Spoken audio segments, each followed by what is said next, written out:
Login failed on BMO Harris Bank Fix. You open the BMO Harris Bank app, ready to transfer money or pay a bill, and suddenly, login failed.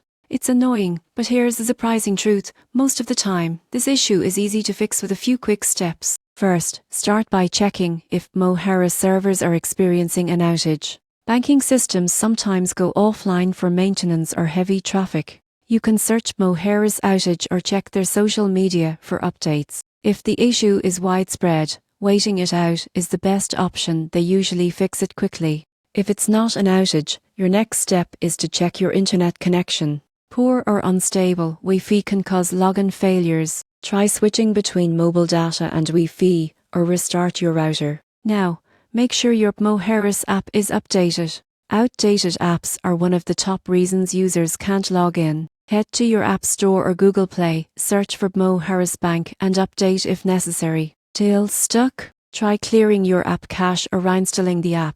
On Android, go to Settings, find the BMO Harris app and tap Clear Cache. On iPhone, delete the app and reinstall it for a clean start. Double check your username and password too. If you're using autofill or a password manager, manually re-enter your login info. Sometimes saved credentials are outdated or incomplete. Another important fix: ensure your phone's time and date are set automatically. The BMO Harris system relies on time synchronization for secure logins, and incorrect device time can cause verification errors. If you're using a PIN or an ad blocker, disable them temporarily. These can sometimes block a secure connection needed for banking apps. After trying all these steps, reopen the app and sign in again. Most users find their login works right away. So, if your BMO Harris login keeps failing, don't worry, it's rarely serious. A few simple checks and updates usually solve the problem fast, so you can get back to banking with confidence.